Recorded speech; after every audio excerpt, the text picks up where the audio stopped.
नमस्ते बच्चों। तो चलिए, लास्ट क्लास में हमने gravitation potential and gravitational potential energy के बारे में पढ़ लिया था। ठीक है, तो आज की क्लास में हम बात कर रहे होंगे एस्केप वेलोसिटी की। Yes, and how can we find gravitational field by using gravitational potential, and if time permits we will also talk about satellite motion. तो चलिए स्टार्ट करते हैं आज का लेक्चर।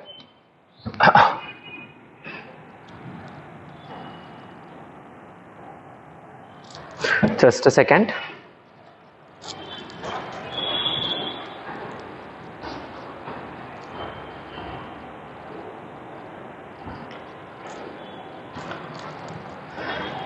तो हम स्टार्ट करते हैं questions on gravitational potential energy. कुछ और क्वेश्चंस हम कर लेते हैं, तो लिखिए।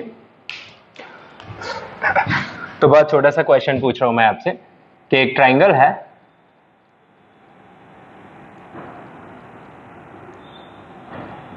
ठीक है, और उसकी हर एक साइड ए है, और these are masses which are kept like m1 m2 m3। ठीक है, दे आर फिक्स्ड। इनको छोड़ दिया तब तो एक दूसरे की तरफ अप्रोच करेंगे, they are fixed.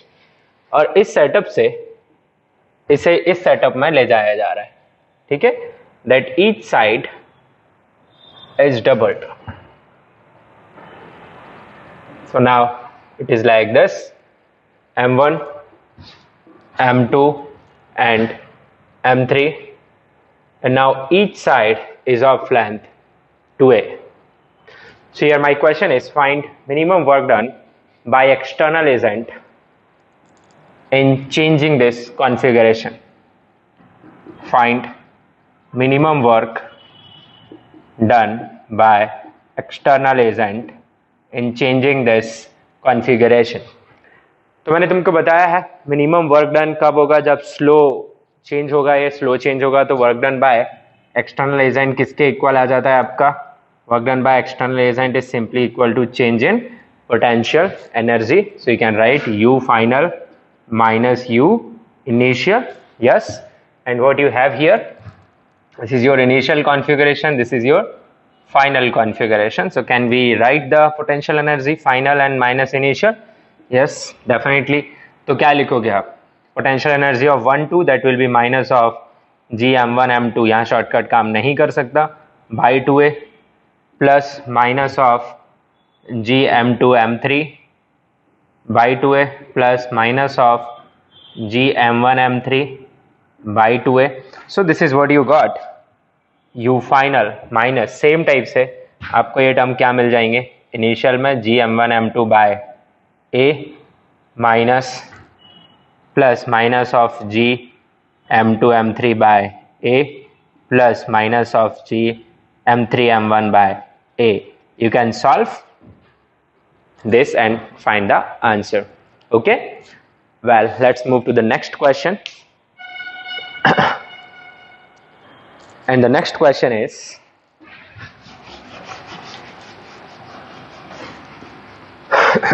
just a second.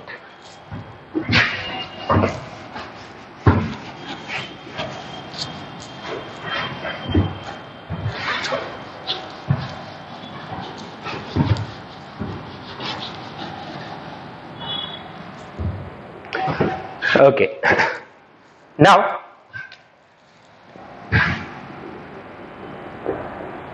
there is a mass 2m, okay, and another mass small m, and separation between them is infinite.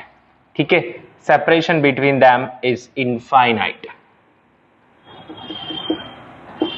All right, they are released from rest. They are released from rest.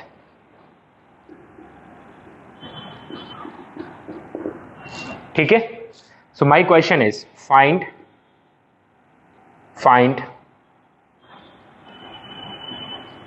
their speeds when they are at separation R. So question is very clear कि दो masses हैं, point masses 2m and m, और उनको rest से release किया जा रहा है, they are released from rest. ठीक है, now they will definitely start moving towards each other due to the gravitational pull. या तो उस ग्रेविटेशनल पुल की वजह से ये लोग एक दूसरे की तरफ मूव करना स्टार्ट कर देंगे. हाँ, स्टार्टिंग में ग्रेविटेशनल पुल बहुत कम है, but yes they will keep on moving and there will be a time when the separation between them will reduce to this r, and at this instant they will have certain velocities, call it v2 and v1. Yes, why they'll have some velocities? क्योंकि 2m के ऊपर gravitational force किधर लग रहा है, m की तरफ, m के ऊपर किधर लग रहा है, 2m की तरफ, इसकी वजह से वो एक दूसरे की तरफ एक्सेलरेट करेंगे. But where will they collide? If I ask, they'll collide at their center of mass, because on the system of 2m and m there is no external force. Okay, ये लोग एक दूसरे पर ही फोर्स लगा रहे हैं. So if I have to ask where they will collide, so they will collide at cm of system, where system कौन कौन किस किस को इंक्लूड करता है, 2m plus m को. या so हम लिख सकते हैं as there is no external force on system. ठीक है, या अर्थ वगैरह भी आप कंसीडर नहीं कर रहे हैं. In the questions of gravitation you don't consider earth, they are isolated unless otherwise given. Yeah, so no external force on system is again 2m plus m, so cm will remain at rest. Or in other words, you can say, one can use, or you say linear momentum of system, that is 2m plus m, will be conserved. यही तो condition होती है कि अगर किसी system पे कोई net external force नहीं लग रहा तो उस सिस्टम का लीनियर मोमेंटम क्या रहता है, कंजर्व्ड. दूसरी बात, इस सिस्टम पे वर्क कौन कौन कर रहा है, the gravitational force, the gravitational field, and gravitational field is a conservative field. या so you can also write this principle, either you can call it work energy theorem, या वर्क एनर्जी थ्योरम, और वो भी किस पे लगाओगे आप, system पे. क्योंकि ग्रेविटेशनल फील्ड इंडिविजुअली कितना कितना वर्क करेगा इसका कोई रिलेशन नहीं है, हमें यही ढूंढना पड़ेगा कि सिस्टम पे ये कितना वर्क कर रहा है, because it is internal force in the system like spring force. So I will write work done by gravitational field is equal to k final minus k initial. There is no other external agent available here. Okay, हाँ, अगर ये slow move कर रहे होते तो definitely वहां पे external agent होना चाहिए था, और एक्सटर्नल एजेंट हर टाइम पे जो ग्रेविटेशनल पुल लग रहा होगा इन दोनों पे उसे बैलेंस कर रहा होता, पर फिलहाल तो एक्सटर्नल एजेंट है नहीं. तो this is what you have, WE is equal to K final minus K initial. What is WE? You can write minus of delta U. This is delta K. So you will reach to this expression U final minus U initial. ये भी system का ही है. U of A particle का तो कोई मतलब नहीं होता है, ठीक है. तो K final minus K initial, rearrange the terms. तो यहाँ पे माइनस अंदर मल्टीप्लाई कर लो, U final plus U initial equal to K final minus K initial. So you can just rearrange the terms. Yes, so you can get this K initial plus U initial equal to K final plus U final, and this is called conservation of mechanical energy principle. Yeah, so gravitational field is a conservative field, and if no other agents are there which are doing work, then mechanical energy of system will be conserved. So now onwards, if we are confident कि सिर्फ gravitational field ही work कर रहा है, तो हम क्या use कर सकते हैं, कंजर्वेशन ऑफ एनर्जी डायरेक्टली. एक बार के लिए मैंने आपको लिख के दिखा दिया. तो अब इस क्वेश्चन को सॉल्व करते हैं. ये तो हो गया बैकग्राउंड कि हम कर क्या रहे हैं, आपको समझ में आ गया. तो हम क्या करने वाले हैं, initial, this is your initial, या, and this is your final. Initially they are infinite distance apart, finally they are r distance, there is r distance between them.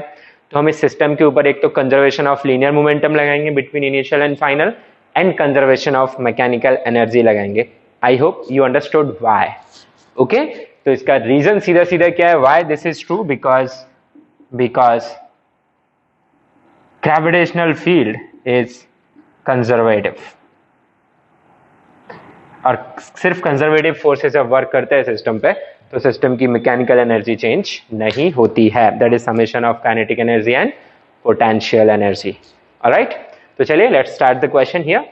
सो मैं ये मिटा रहा हूं, आप लोग ये लिख लीजिए जो मैंने लॉजिक लिखवाया है.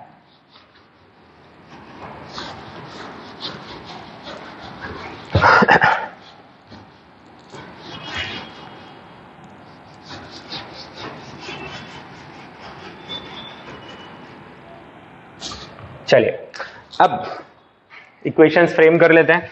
पहली इक्वेशन में लिख दे रहा हूं यहां पे कंजर्वेशन ऑफ एनर्जी की फर्स्ट इक्वेशन. दो ही वेरिएबल है v1 and v2. So first equation will give what, it will give u, सबसे पहले काइनेटिक एनर्जी इनिशियल, और COE हमेशा सिस्टम की होगी, ठीक है, क्योंकि पोटेंशियल एनर्जी एक पार्टिकल के लिए डिफाइंड नहीं है. Kinetic energy final plus potential energy final. What is kinetic energy initial of system is 0 plus 0, दोनों ही रेस्ट पे हैं. इनिशियल पोटेंशियल एनर्जी का फॉर्मूला क्या होता है, minus G m1 m2 divided by r.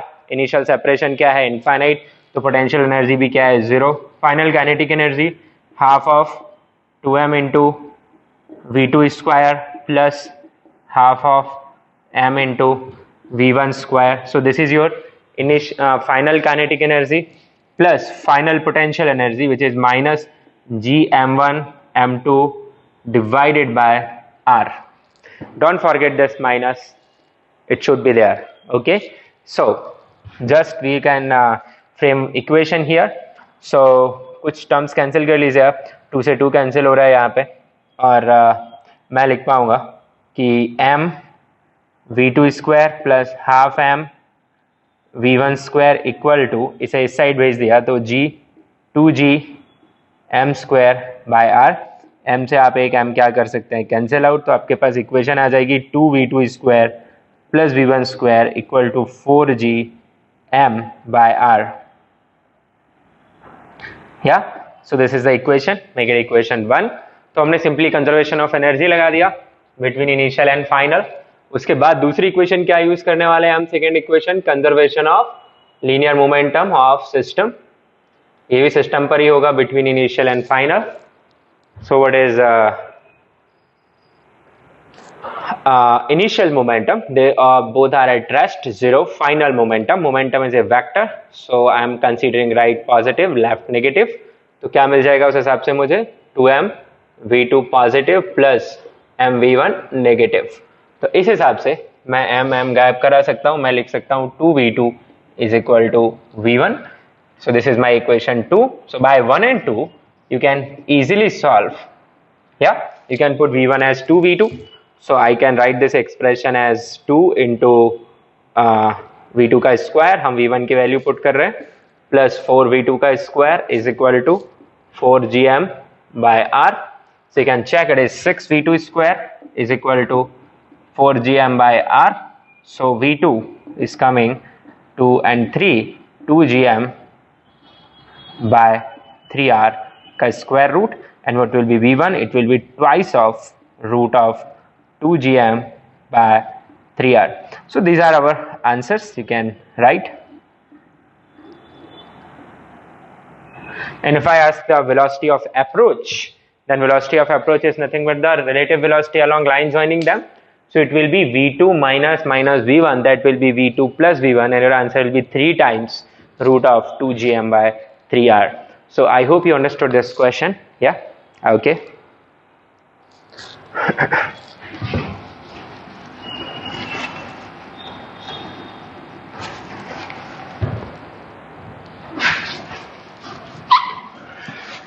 So energy related या speed related question कभी भी आपको यहाँ पे दिख रहे हैं, just think about equation which is conservation of mechanical energy. ठीक है, एंड लीनियर मोमेंटम कंजर्वेशन को लेके थोड़ा सा ध्यान से सोचिए कि वहां कोई एक्सटर्नल फोर्स है या नहीं है, क्या वो फोर्स वर्क कर रहा है and so on. So basic ideas वही है जो हम मैकेनिक्स में यूज करते थे. बट हाँ, आपको अगर कुछ समझ नहीं आ रहा है then you can think of these equations. चलिए next question let's try.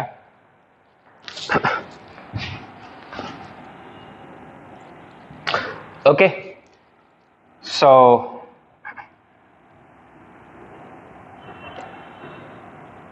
let us consider there is a sphere. Okay, now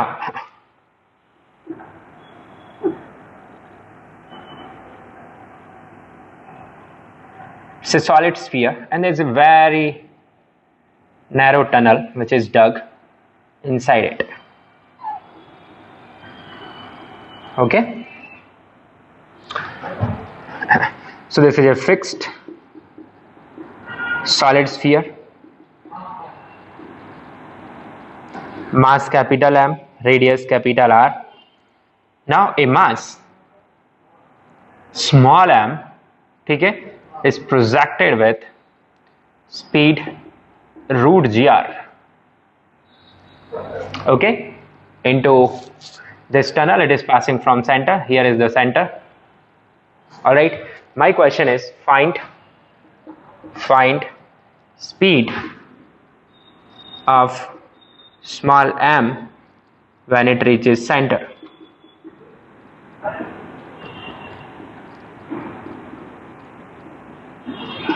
When it reaches the center of the sphere. Okay, I'm modifying the question a little so that ये भी check हो जाएगा कि आपको formula याद है कि नहीं. तो मैं इसे 50% से स्पीड दे रहा हूँ v, which is root of gr, where g stands for gm by r square. Okay, this is given to you. Now this is your initial position and here is the particle of mass m which is projected and this distance is r by 2. Alright, so you have to tell me when it reaches the center what will be the speed. अब इस question को आप दो type से solve कर सकते हैं. पहला टाइप और दूसरा टाइप मैं आपको ऊपर छोड़ रहा हूँ. मैं ऐसा चाहे मैं आपको ऑलरेडी जब फील्ड डिस्कस कर रहा था तो बता चुका था, तो आप उस आइडिया को यूज करके भी इसे ट्राई कर सकते हैं. But meanwhile let's see what you can do here. You can consider this position as initial position, this position as final position, and you can write conservation of energy because work करने वाला agent सिर्फ कौन है? Work करने वाला agent सिर्फ और सिर्फ this gravitational field between these two. मतलब स्मॉल एम पे जो फोर्स लगाएगा वो फील्ड ऑफ स्फीयर लगाएगा, स्फीयर पे जो फोर्स लगाएगा वो फील्ड ऑफ स्मॉल एम लगाएगा. अच्छा, मैंने अभी फिक्स्ड दे दिया है तो किसी ने स्फीयर को पकड़ के रखा है, अदरवाइज स्फीयर भी किसकी तरफ मूव करता?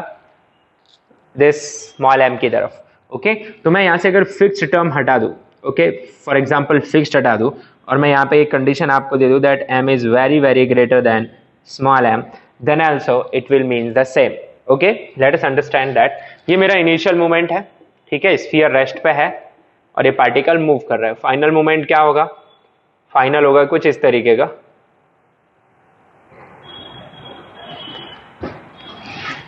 पार्टिकल यहां पे आ गया, ठीक है, पार्टिकल के पास कुछ स्पीड होगी, लेट्स कॉल इट v1, और साथ ही साथ स्फीयर के पास भी एक स्पीड होगी. सो this is speed of particle finally, and sphere के पास एक स्पीड होगी v2, this is speed of sphere. बिल्कुल, क्योंकि वो एक दूसरे पर ग्रेविटेशनल पुल लगा रहा है, स्फीयर पे ऊपर की तरफ, इस पे नीचे की तरफ. This is the final state. तो आप एक तो क्या यूज करेंगे on sphere and particle? Conservation of linear momentum. But हाँ, जब मैंने अगर फिक्स बोल दिया था तब conservation of linear momentum valid नहीं था, क्योंकि कोई ना कोई उस स्फीयर को पकड़ के रखा होगा तभी वो फिक्स था, ठीक है. पर अभी तो है, मैंने वो फिक्स हटा दिया है. तो कंजर्वेशन ऑफ लीनियर मोमेंटम क्या देगा आपको? m into root G R. अच्छा, आप पॉजिटिव नेगेटिव डिसाइड कर ले तो चलो नीचे माइनस ऊपर प्लस ले लेते हैं अपन. तो minus of this m into root gr which is speed plus 0 equal to finally I have minus of mv1 plus of mv2. Yeah, ये टर्म आपको पता चल गया? यस। अब आप क्या लिख लेंगे यहाँ पे? This is mv2। अगर आप यहाँ पे लिखना चाहें तो आपके पास v2 की वैल्यू निकल के क्या आएगी? v2 will be equal to this m into v1 minus root of gr, which is the initial speed, divided by this capital M. Now you know that small m is very less than capital M. Yeah, it implies v2 will be very less than, or you say v2 will tend to 0. Okay, because this m by m will be much smaller than 1. I hope you are understanding this thing. So you can neglect this number here if I say that mass of sphere is much smaller than the particle's mass, or you say v2 will be smaller.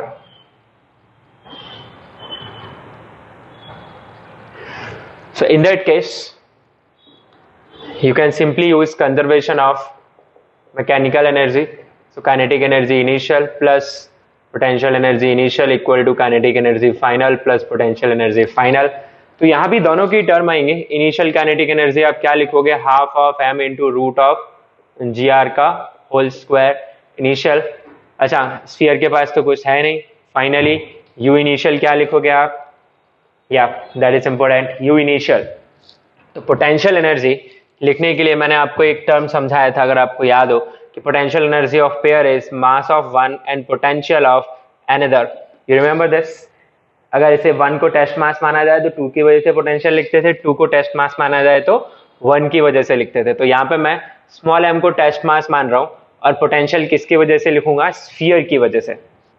ठीक है. अच्छा, उल्टा नहीं कर सकता क्योंकि inside points के लिए स्फीयर का मास उसके सेंटर पर कॉन्सेंट्रेट मानना नहीं जा सकता. ठीक है. तो m into potential due to sphere, this I have to write here. All right, kinetic energy final you will write half of m into what is the speed it got, v1 square plus half of m into v2 square, but you will neglect this term here because sphere is having too much mass. If mass was comparable then यहाँ से भी आपको एक relation मिल जाता. ठीक है. तो u final वापस से आप कैसे लिखोगे? मास इंटू vs, ये आपकी इनिशियल और ये आपकी फाइनल लोकेशन वाइज. तो ढंग से देखते रहिए कैसे हम सॉल्व कर रहे हैं इसे. तो आपके पास आ गया half of m into root G R की जगह पे जी आर, और ये टर्म देखिए क्या आएगा? m. अब पोटेंशियल ऑफ स्फीयर का फॉर्मूला याद करो. Potential of solid sphere at inside point. हाँ, तो क्या था आपके पास? gm by R cube 3r square minus x square. So it was the formula, आपको याद रखना ही पड़ेगा. And with a minus potential of solid sphere at inside point minus gm by 2r cube 3r square minus x square. Yes. So what is x? What is x at initial location? आप potential of sphere लिख रहे हैं. So x is r by 2. So write it there. So it will be minus of gm by 2r cube 3r square minus r square by 4. ठीक है. r by 2 का whole square. तो ये किसका term आ गया मेरे पास? ये यहां से आया और ये यहां से आया. इक्वल टू फाइनल सिर्फ half of m v1 square and plus m into minus of gm by, ऐसे मैं लिखवा चुका हूं, सेंटर एट सेंटर x को 0 रख दिया तो 3gm by 2r आएगा. तो मैं वही लिख दे रहा हूं 3gm by 2r. So this is what you got. इसमें से मैं कुछ मिटा रहा हूं, आप लोग नोट कर लीजिए. I am removing this.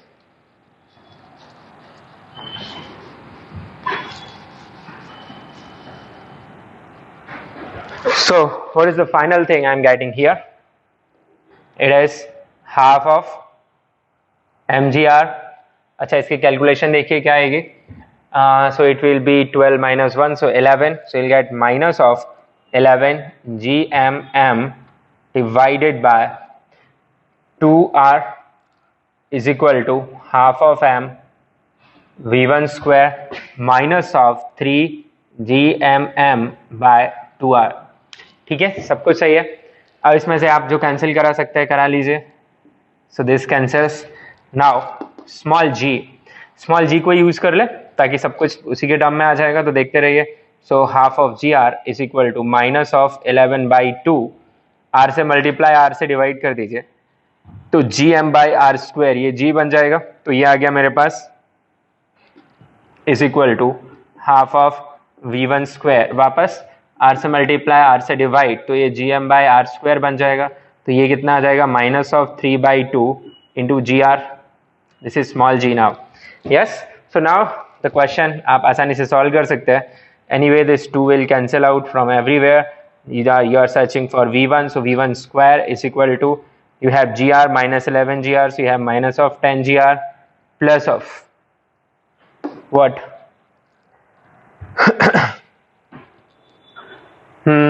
Yeah, minus of 10gr and plus of 3gr. So you got minus of 7gr. Let me check. हमने कुछ साइन का गड़बड़ कर दिया, so just मैं चेक कर लेता हूँ इसे। तो पोटेंशियल एनर्जी -gm/2r³ और यहाँ पे आ गया मेरे पास 3r² minus eight r/2 r²/4। Okay, so 12, perfect. 12 - 1 this is, so yeah there is a mistake, ये आपका 8 होगा। ठीक है, 4 × 2 8 होगा, इसीलिए हमारा आंसर गड़बड़ आ रहा है। तो यहाँ पे 8 रहेगा और ये 4 टाइम्स कैंसिल होगा, तो ये वाला स्टेप आप करेक्ट कर लेंगे। सो स्टेप्स आई होप आपको समझ आ रहे हैं हम क्या कर रहे हैं। सो v1² किसके इक्वल आ रहा है, बेसिकली आपके पास gr -11gr/4, ठीक है, प्लस 3gr। तो आपसे सॉल्व करिए, तो 4gr -11 यानी कि 16, gr -11gr/4, so you are having this 5gr/4. So what is the final velocity you got? The v1 you got 1/2 root of 5gr. So this is the speed this mass will have when it reaches the center of sphere. Okay, I hope आपको समझ में आएगा ये question हमने कैसे किया है। तो इस टाइप के क्वेश्चंस में सेकंड मेथड है इसका SHM वाला, उसे भी आप एक्सप्लोर कर सकते हैं।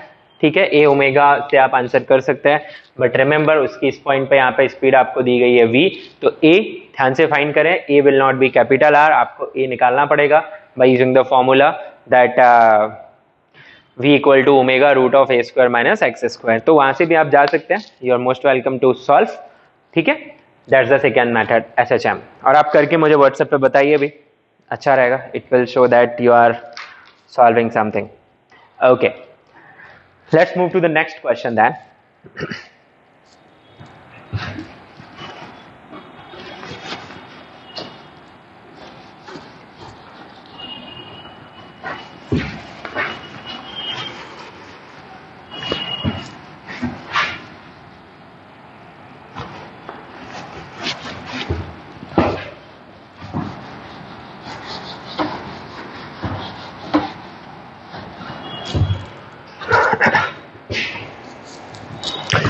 ठीक है, तो चलिए अगला क्वेश्चन।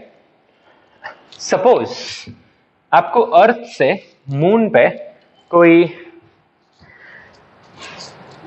रॉकेट लॉन्च करना है, या फिर आप सपोज कुछ ऑब्जेक्ट थ्रो करना चाहते हैं विच रीचेस द मून। ठीक है, तो कुछ ऐसा ही क्वेश्चन है, ध्यान से देखिएगा। सो दिस इज योर अर्थ,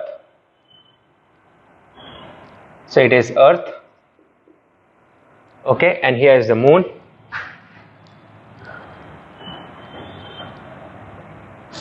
ठीक है, now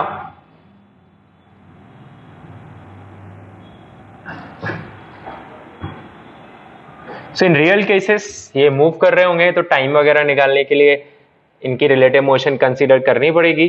ठीक है, बट हम सिर्फ एनर्जी की बात कर रहे हैं। ठीक है, कि अर्थ से मून पे अगर मुझे कुछ पहुंचाना है तो एनर्जी कितनी लगेगी। तो मैं आपको कुछ नंबर्स बता रहा हूं।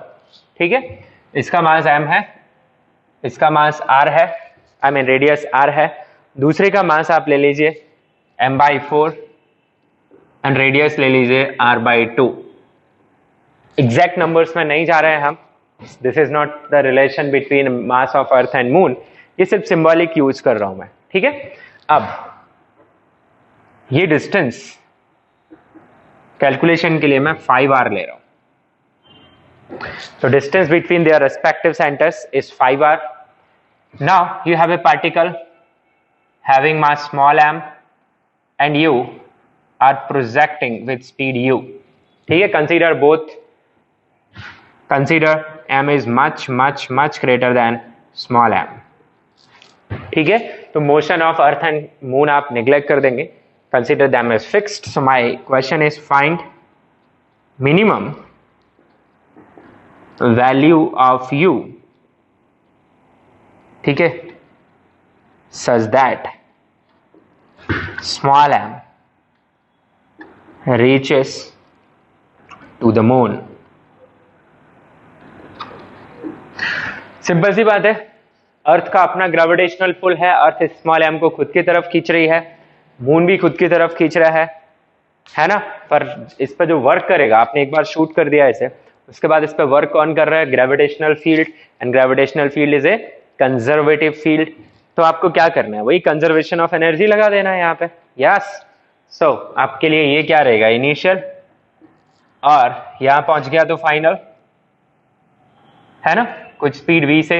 अब आप u मिनिमम के लिए रखना चाहते हैं, इसलिए इसको क्या रख लो, 0, ठीक है। और आप एक इक्वेशन यहां पे लिख सकते हैं, what is that equation, conservation of energy of system, but ये दोनों मूव नहीं कर रहे हैं, तो क्या आ जाएगा आपके पास, kinetic energy initial plus potential energy initial is equal to kinetic energy final plus potential energy final. So you will write half of mu square, then the potential energy initial you will write, yeah.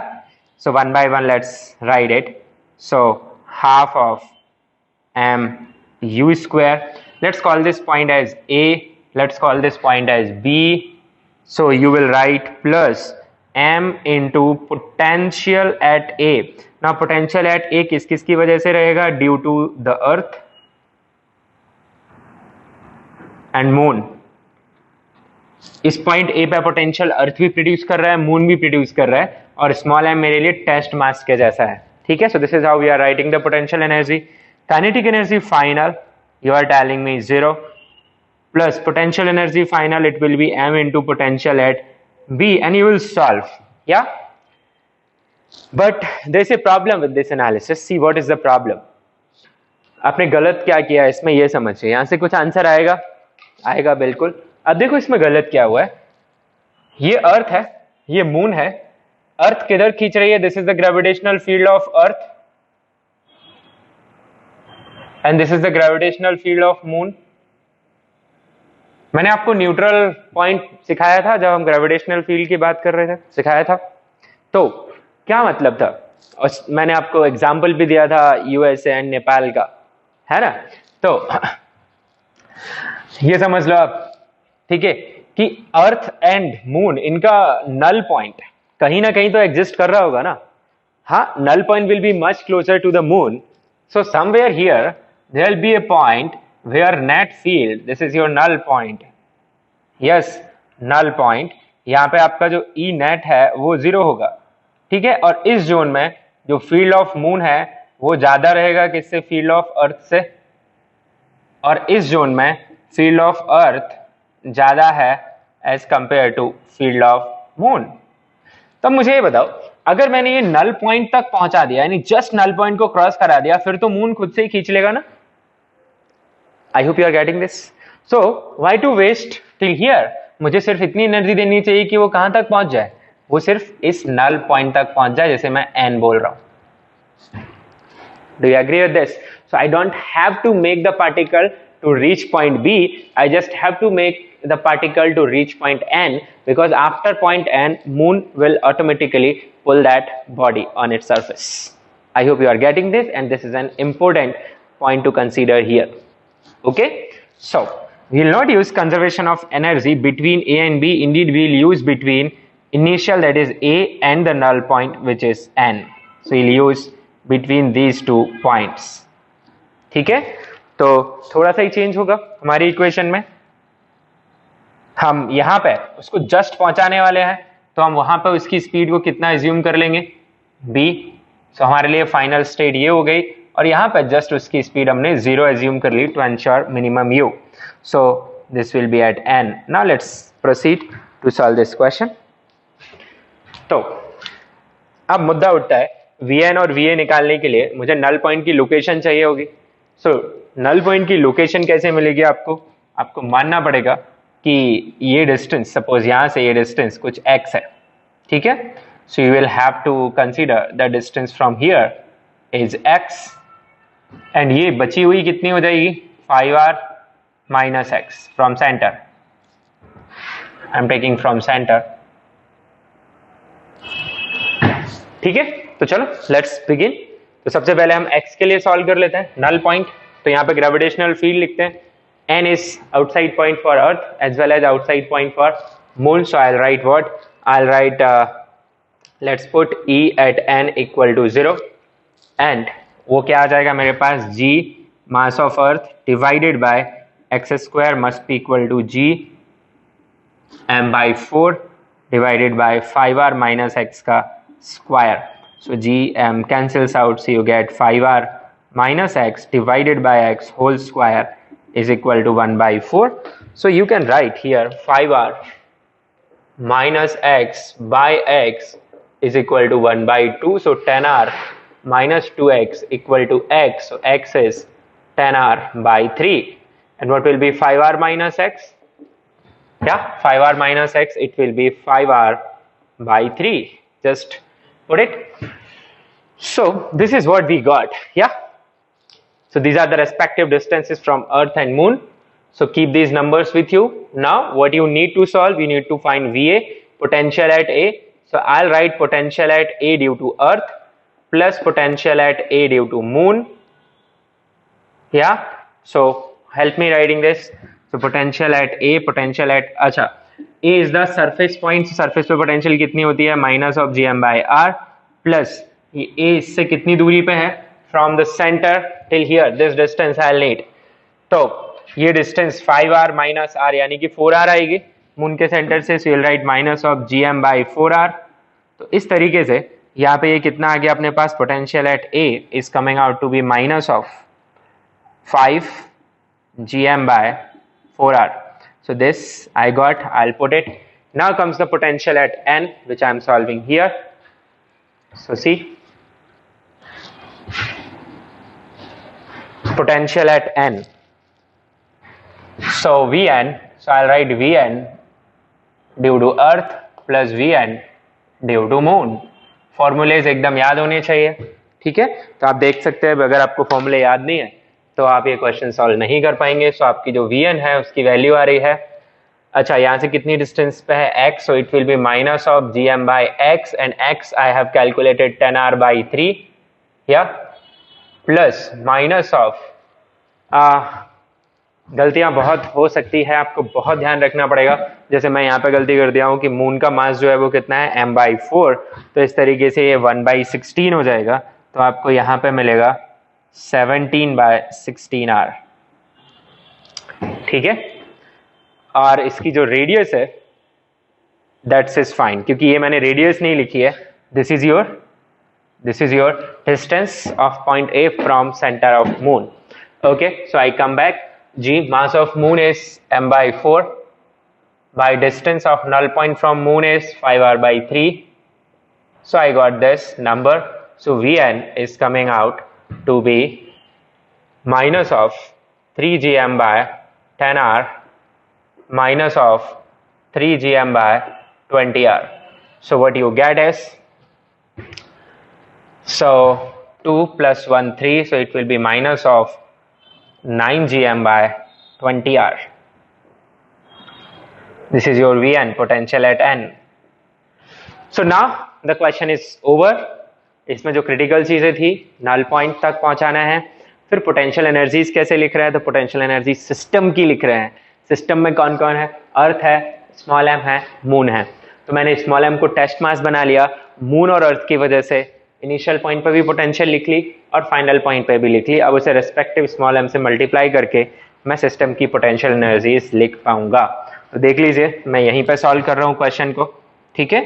तो अब मेरा जो question है वो यहाँ से pick होगा, तो वो आएगा मेरे पास half of M you square plus small m into V A, and I have got V as minus of 17 gm by 16 r is equal to 0, and I have got this small m minus of 9 gm by 20 r.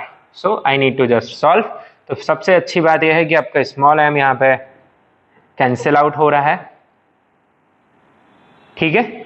तो आपके पास आ जाएगा u square by 2 is equal to 17 gm by 16 r minus 9 gm by 20 r. So you can take gm by 4 r, yeah, common. You will be left with 17 by 4 minus 9 by 5. So do the calculation and you will have your answer 17 into 5, 85 and 36. So 85 and 36 कितना आ जाएगा आपके पास 9 and 4, या तो आपके पास आ जाएंगे 49 gm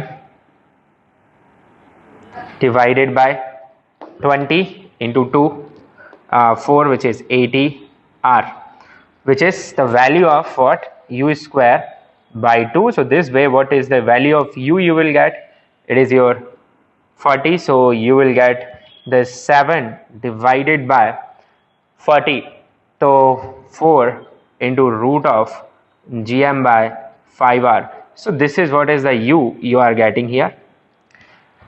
वैसे तो मैंने कैलकुलेशन सही किया है, स्टिल अगर कहीं पे कुछ गड़बड़ हुई हो हाफ वगैरह की तो आप ध्यान दे सकते हैं and you can confirm me on the group, but I think if I have the answer you can check. So I am getting 7 by 4 root of gm by 5r. इसमें थोड़ा सा डिफरेंट आंसर निकाला हुआ है तो आप check कर लीजिएगा. आई थिंक कॉन्सेप्ट आपको समझ में आ गया होगा, ओके. और ये क्वेश्चन नीट के स्टूडेंट्स के लिए बिल्कुल है, बस ये है कि आपको इतना लंबा कैलकुलेशन नहीं मिलेगा. They will simplify the calculation for you, but the idea is very much useful. Okay, thank you.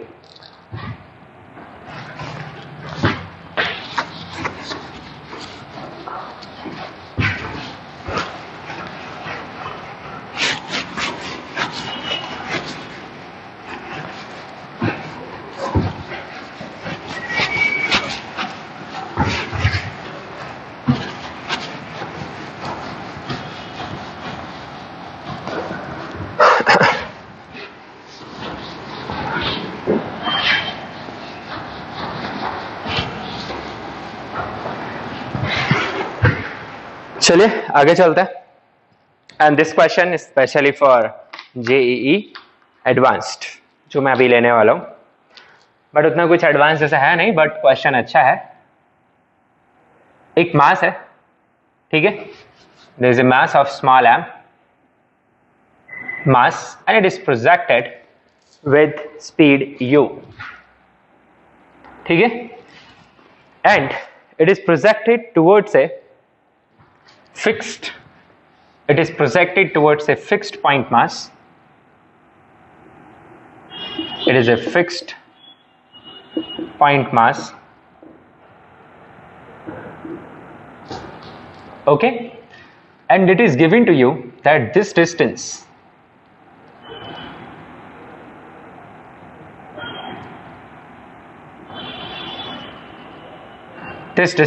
is d, ठीक है. Initially it is far away, तो क्वेश्चन लिख लीजिए. A point mass small m is projected with speed u from a far away point from a fixed point mass capital M as shown. So question here is find closest distance of approach, closest distance of approach. कि small M capital M से कम कितनी distance पे रहेगा. This is what I want.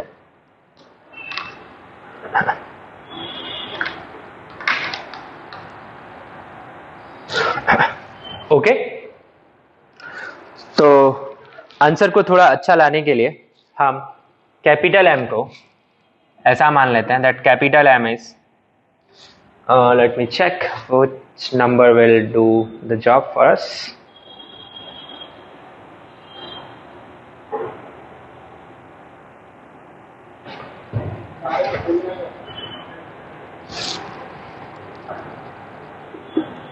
We can consider it as twice of small m.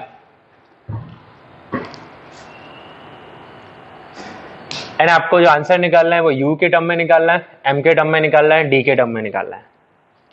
अब देखिए कैसे solve करते हैं.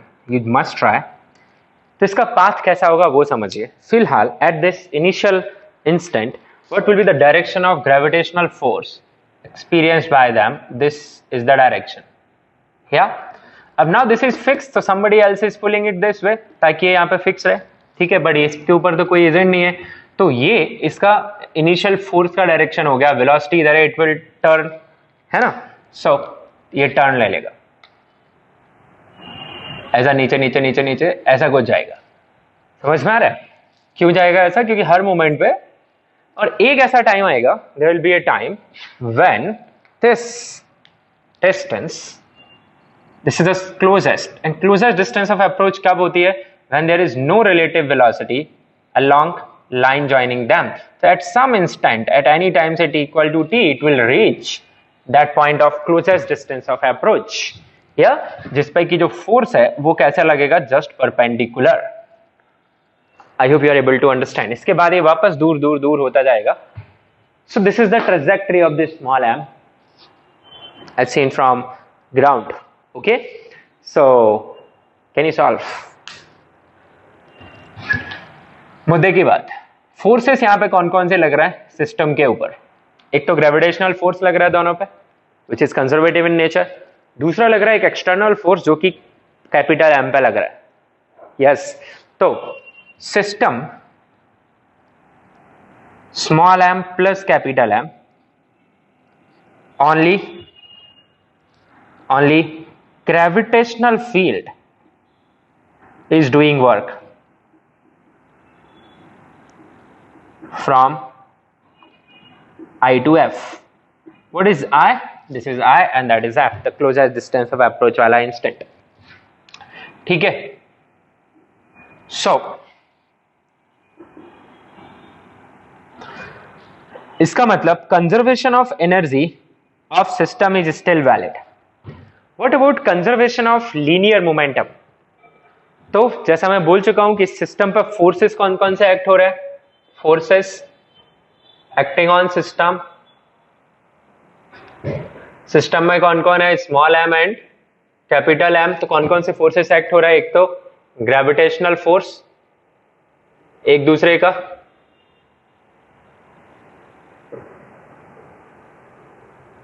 ठीक है, एंड दूसरा कौन सा है? External force on capital M.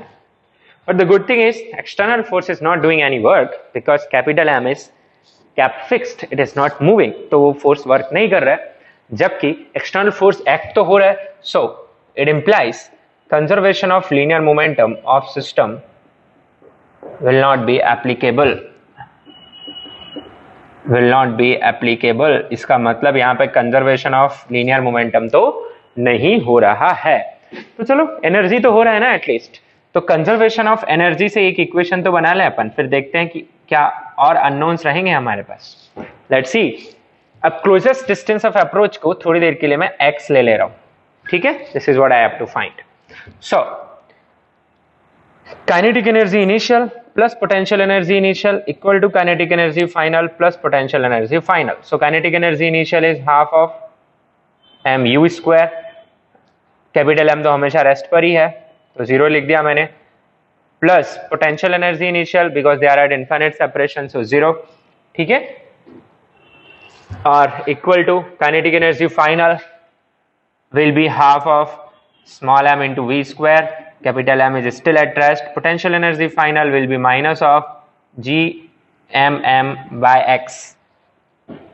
Yes, so what I have here is u square by 2 equal to v square by 2 minus gm by x. Now unknowns कौन कौन है इस इक्वेशन में? unknowns है आपके पास u is known quantity, v and x. These are two unknowns. और question ने पूछा है आपसे x, तो आपको v एलिमिनेट करना पड़ेगा. अब लीनियर मोमेंटम कंजर्वेशन तो वैलिड नहीं है, बट एक चीज वैलिड है. एट ऑल द इंस्टेंट्स जब आपका कैपिटल M यहां भी आया होगा, यस, जब वो यहां आया होगा, तो हर इंस्टेंट पे जो स्मॉल m है उसके ऊपर जो फोर्स लग रहा है वो फोर्स हमेशा किसकी तरफ लग रहा है? कैपिटल M की तरफ. यस, तो ये जो फोर्स है, ये फोर्स कैपिटल M के अबाउट कितना टॉर्क बनाएगा? What will be the torque acting on small m with respect to capital M? Is 0, क्योंकि अगर फोर्स वेक्टर उस पॉइंट से ही पास करता है जिसके अबाउट हम टॉर्क निकालना चाहते हैं, तो फिर टॉर्क कितना आ जाता है? 0. And it's a very wonderful point here. Yes, तो हम यहां पे लिख सकते हैं as, and it's a very important point I'm going to write as force acting on small m at any instant is passing from capital M. So what you can write? You can write torque acting on, tau for torque, acting on small m about capital M is 0. Yeah? And ये है, इसीलिए हम बोल सकते हैं conservation of angular momentum of small m will be valid. Because small m पे कोई, even system के लिए भी लगा सकते हो आप, yes, system पे भी लगा सकते हो, क्योंकि जो एक्सटर्नल फोर्स है वो एनीवे इससे पास कर रहा है. So it is even valid for system. तो यहां conservation of linear momentum valid नहीं है, but conservation of angular momentum valid है. तो आप क्या यूज कर सकते हैं फिर यहां पे? You can use that L initial must be equal to L final of this small m.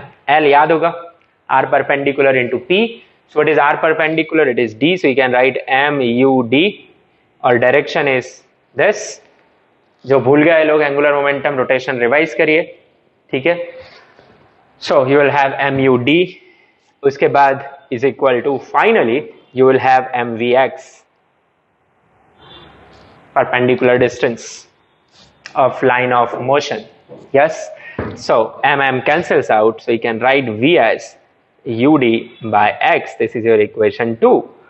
So now you are good to go. I leave it here. Put V in the equation 1 and solve for X. Okay.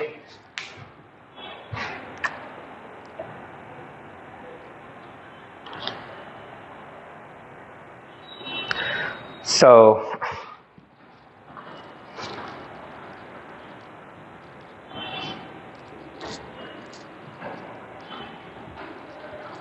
चलिए एक और छोटा सा, बहुत ही छोटा सा question for both neat and J.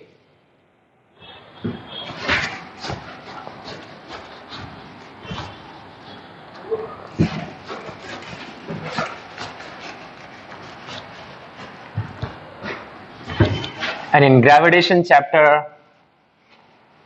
they can use complete entire mechanics. See, अभी तक मैं कौन कौन से चैप्टर यूज कर चुका हूँ.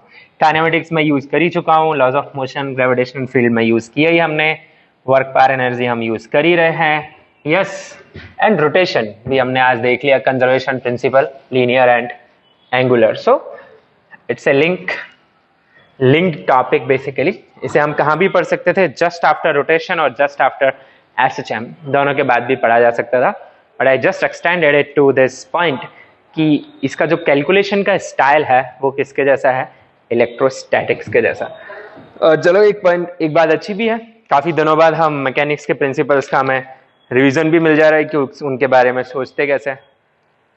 चलिए तो let's look at this question here. This is a hollow sphere,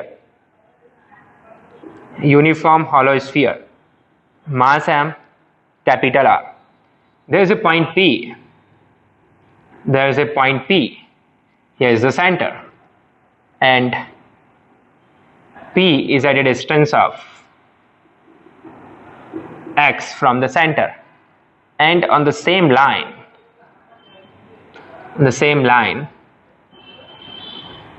a small hole is made. How small hole is made? By taking out a very small mass called dm. I repeat the question. एक hollow sphere है, उस hollow sphere की surface से एक छोटा सा mass remove कर दिया, छेद कर दिया, उसमें mass हटा दिया वहां से, dm mass. अब मेरा सवाल यह है कि find gravitational field at P.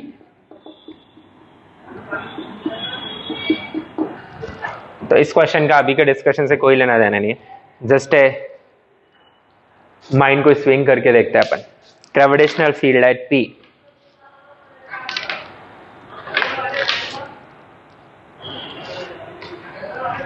will it be g dm by r square, g mx by r cube, g dm by r minus x का होल स्क्वायर, या फिर g dm by x square? It's up to you, and definitely our favorite 0. Yeah, let's see what your mind says. See, how can you think about it? अगर ये simply hollow sphere होता, यहां से कुछ remove नहीं किया होता, that any point which is inside the sphere, what is the field? Is 0. Field at B due to the complete sphere is 0. Yeah. Now you can split this term. Field at P due to remaining sphere plus field at P due to the removed part, which is dm, is still 0, because if you just club them together, they'll form the hollow sphere. Yeah. So you want this? Do you know this? Yes, I know this. Gravitational field follows principle of superposition. तो ये रहा आपका point P और ये रहा आपका dm, और इनके बीच में दूरी है r माइनस एक्स का, तो एक पॉइंट मास यहाँ पे कितना फील्ड बनाएगा? एक छोटा सा फील्ड d बनाएगा. So the field at P due to this dm will be what? gm by r square, which is r minus x का whole square. Yeah.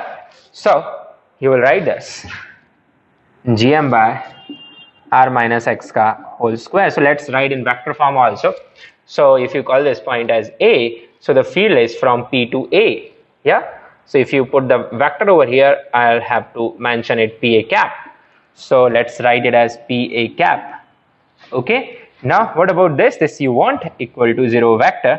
So what is the field due to the remaining sphere after removing that? It will be minus of g dm by r minus x ka whole square into the direction is PA cap. So PA cap minus of PA cap को AP cap लिख सकते हो आप. So g dm divided by r minus x का whole square AP cap is your answer.